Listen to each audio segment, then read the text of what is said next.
Welcome to Obscurus, your weekly dose of paranormal fiction. Every Wednesday, Obscurus features new short stories and serialized novels written by novelist, screenwriter, and voiceover artist Biswajit Banerjee. The realm of the paranormal stretches far beyond the usual horror story. So while you'll get to listen to lots of ghost stories on this podcast, there will also be many tales of lesser-known paranormal themes.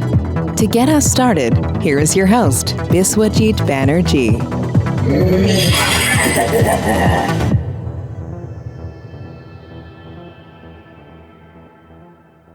Hello and welcome to Obscurus. This episode features the story of a musician. Before we plunge into the tale, I request each of you to visit my website biswajitbanerjee.com and become a member.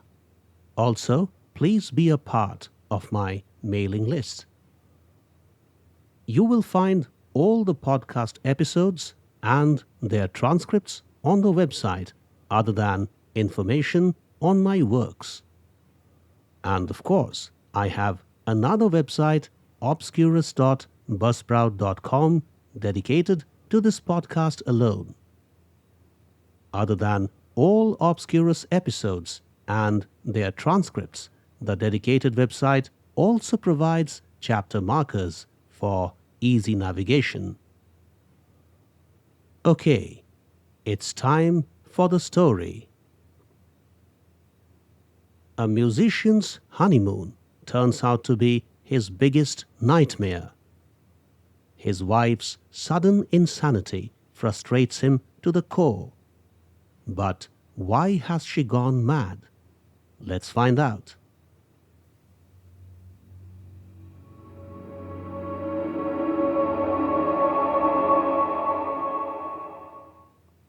Eternal Love. Written and performed by Biswajit Banerjee.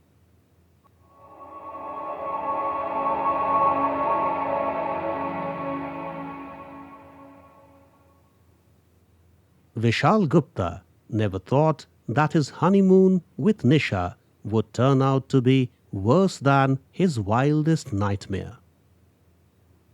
A musician by profession, Vishal braved the most unmusical times of his life.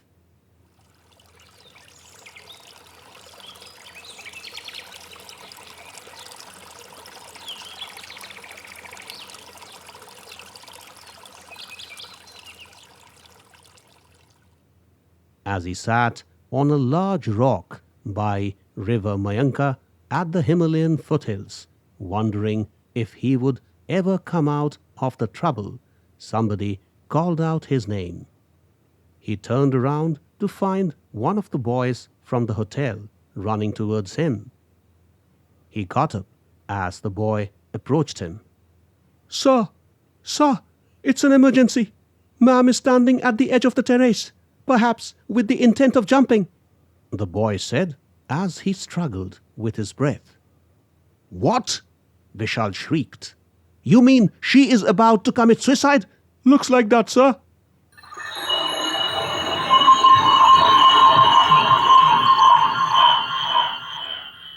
Vishal ran towards the hotel, with the boy closely following him. The strange series of events that had so unexpectedly plagued the honeymoon flashed before his eyes. Nisha's sudden and unceasing silence. Weird spells of laughter.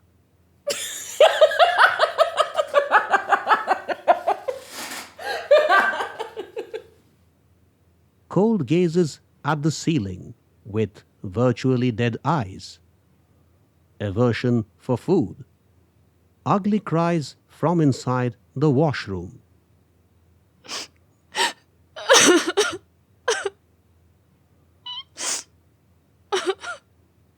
And attempts to hit her head against the walls.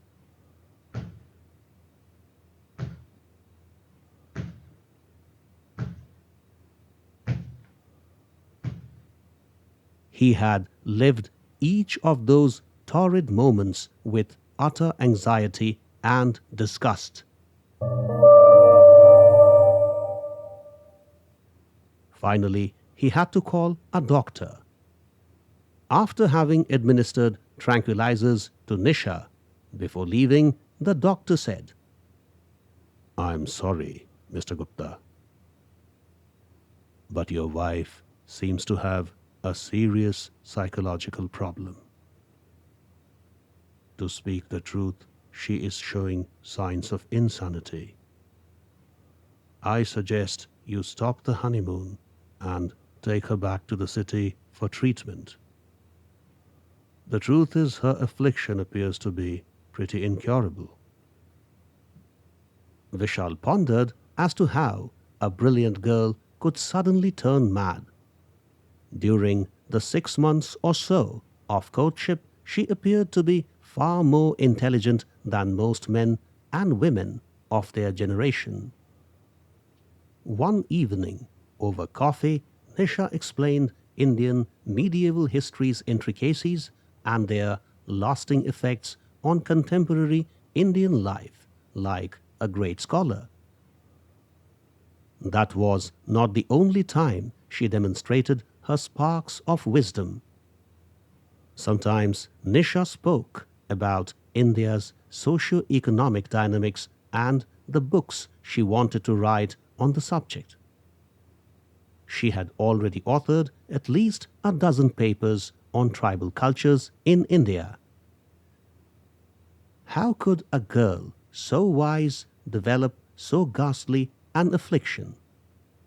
To the best of Vishal's knowledge, Nisha had no family history of mental illnesses. Some of the hotel boys thought Nisha was possessed and advised Vishal to seek a shaman's help. The developments could cause deep anxiety in his and Nisha's parents. Therefore, Vishal hadn't informed them of his troubles so far. When he reached the hotel, he found a big crowd gathered at the hotel compound with their gazes fixed at Nisha standing at the edge of the roof parapet. "Nisha! What are you doing? For God's sake, come down!" he shouted. She gave him a blank look. "Please, Nisha!" Vishal cried. "Do not jump! Tell me the problem! Trust me, I will help you out of it! Do not jump, please!"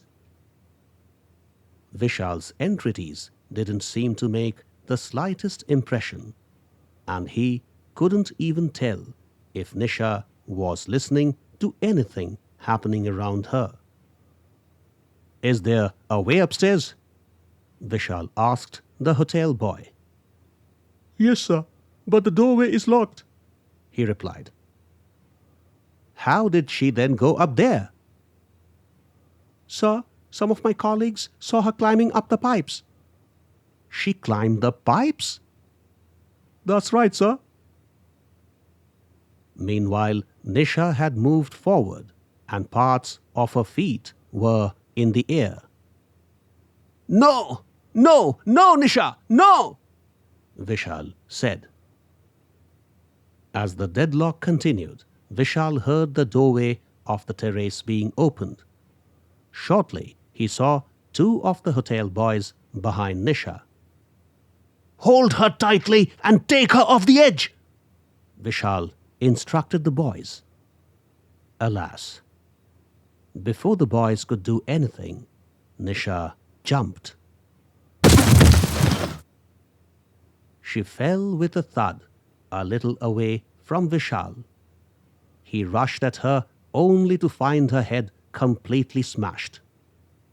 With blood oozing out of her head, ears, nose, and mouth, there was little hope that she would live. Vishal wailed with what felt like the lifeless body of his wife in his arms. "What have you done? What have you done?"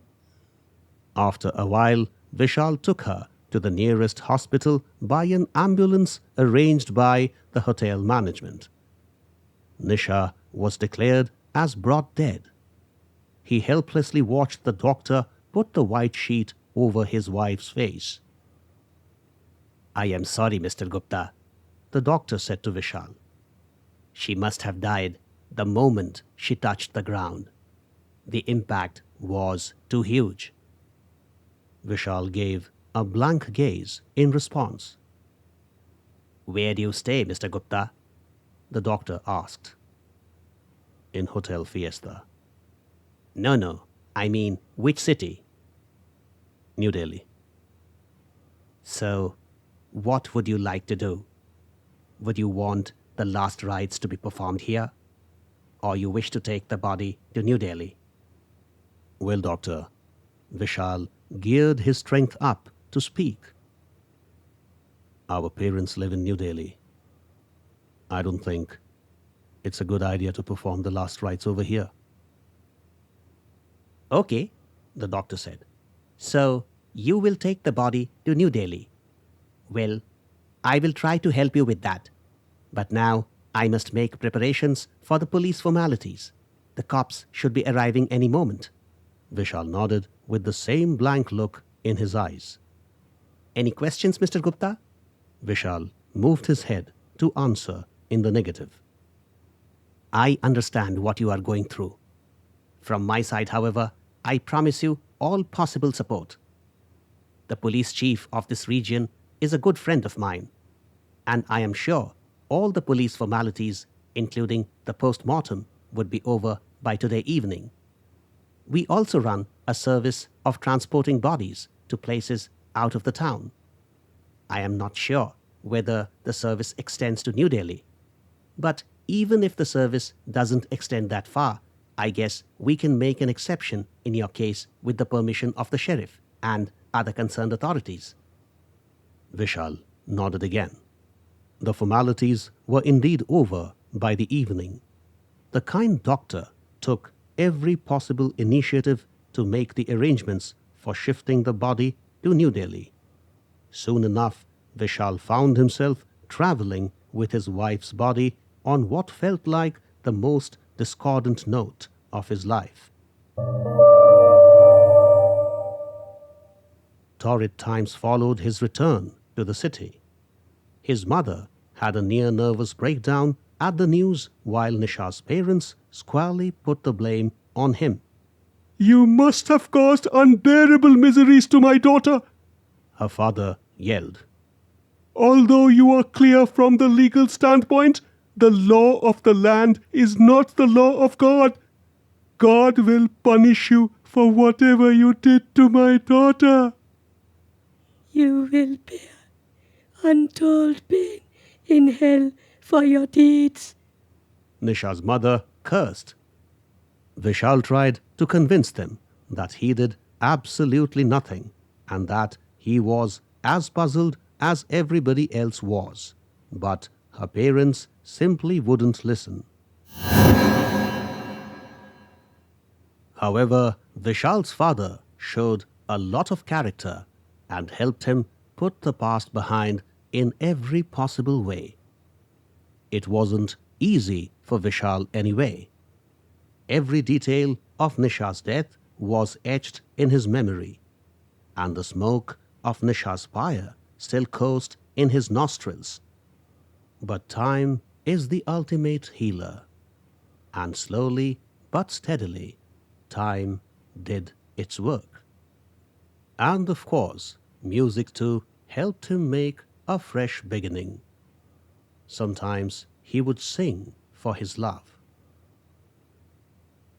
In my thoughts and dreams, I feel only you. In the shadows and gleams,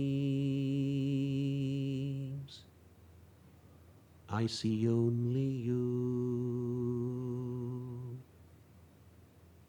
In all blues and greens, I sense only you. In whispers and screams, I hear only you. You, only you, you.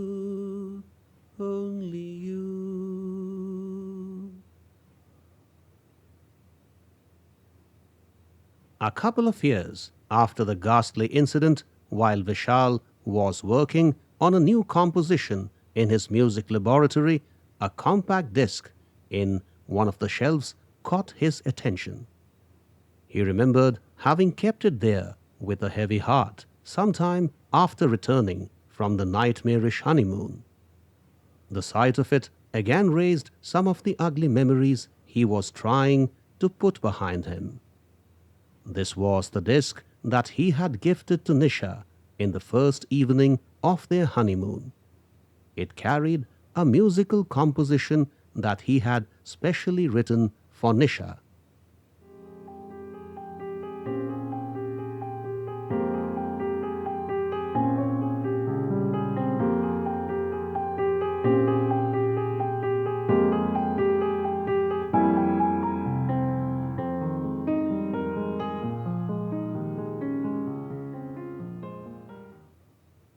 This is my gift to you, my adorable wife. This should make our honeymoon really special, he said to Nisha as he placed the compact disc in her hands. What is this? Your newest musical composition? Nisha responded excitedly. Yes, my dear, I have composed this piece only for you. What is the theme of this music? Love? It is love beyond life and death. It is eternal love. In fact, I have named this album Eternal Love.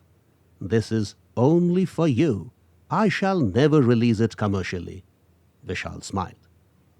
Great. Vishal recalled that he had left the hotel room to get some flowers for Nisha after making the gift of eternal love. On his return, he found Nisha behaving erratically. That was the start of the chain of miseries. Later in the evening, when she was asleep, he found the compact disc of Eternal Love in the CD drive of her laptop.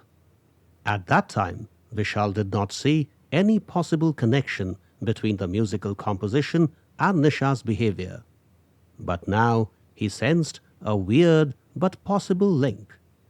What if Eternal Love was in the nature of a musical composition titled Gloomy Sunday?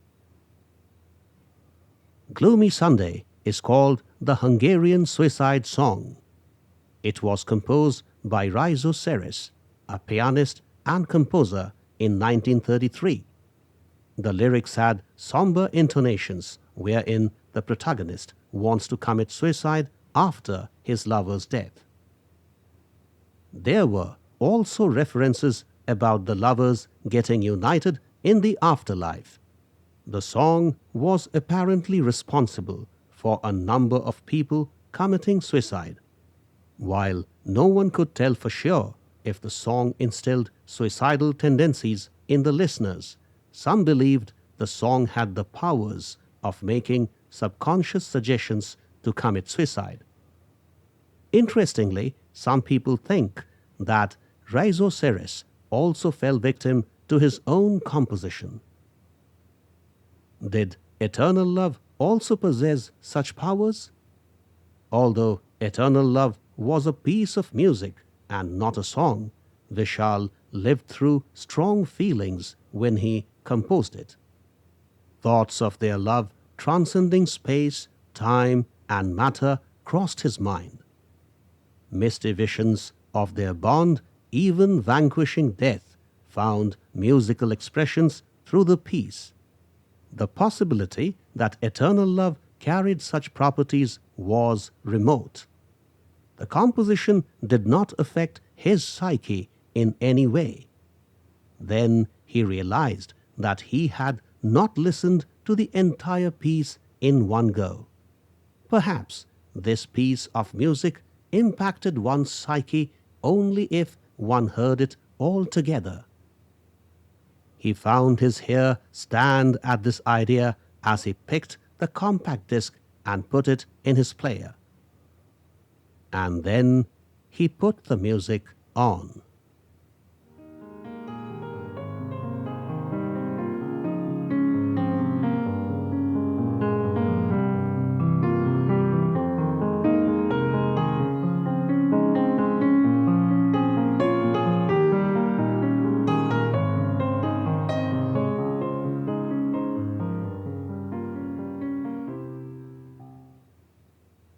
The first few minutes of the music was soothing, but then the mood changed.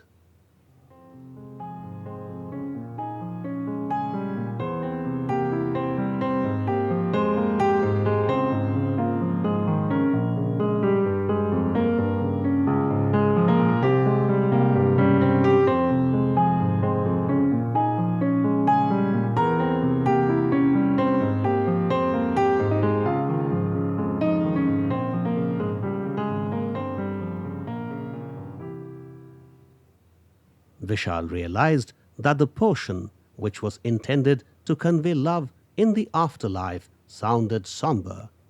Soon afterward, the lower parts of his body turned numb. The numbness intensified rapidly, and then his body jerked and made bizarre, involuntary movements. Although his reasoning faculties were still working, he had little idea of how his body was convulsing under a wave of pain. And then he sensed his sense of reason becoming weak. It turned weaker, still weaker, and even weaker, till there was no sense of reason at all. The next part of his existence was about a continuum of discontinuous lights and shades. He sensed people around him but couldn't see or hear them clearly. The days also robbed him of his sense of time. A strong voice spoke from within. "Move to the terrace. You are an eternal lover after all." And he obliged. Although his sense faculties turned weak, one of his inner faculties was active enough to guide him up to the edge of the roof parapet. Feeble voices trying to stop him were in the air, but he ignored them. The inner voice now said, "Jump, O eternal lover," and he jumped. There was no pain in the thud of his fall. He got up to find his senses of sight and hearing restored. At his feet lay his lifeless body. His parents were crying uncontrollably, sitting close to it. The neighbors were trying to get a hold of the situation. "Mommy, Daddy," he said, but nobody seemed to pay attention to his words. He tried speaking to them again, but soon realized that no one in the material sphere could hear him. "It's all over. No one can hear and see me now," Vishal said to himself. You are wrong. I can hear and see you. A familiar voice spoke from behind. Vishal turned around. Oh yes, it was Nisha with her usual sweet smile. Eternal love we are in, aren't we? She said. Vishal stood there, unsure of what he should do next, as the ode to his love and the composition Eternal Love played together in his mind. Oh, you left me behind to brave all the grind.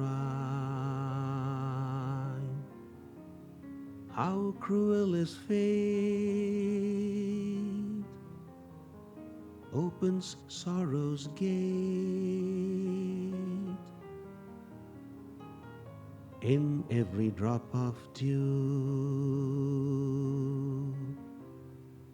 it is only you.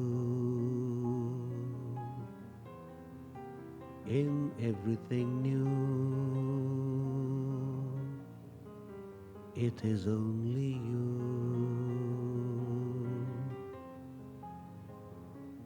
You, only you.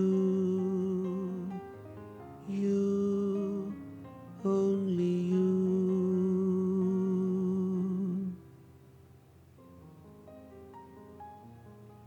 Nisha, you... He could barely speak. Yes, Vishal. It's me. Only me.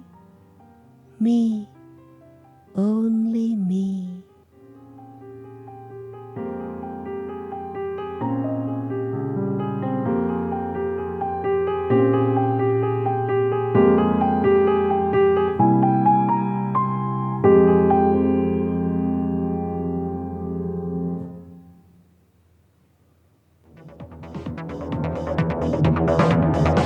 Thanks for listening to Obscurus. If you like what you heard, please subscribe and visit biswajitbanerjee.com for more information about Biswajit's books, movies, documentaries, and other creative pursuits.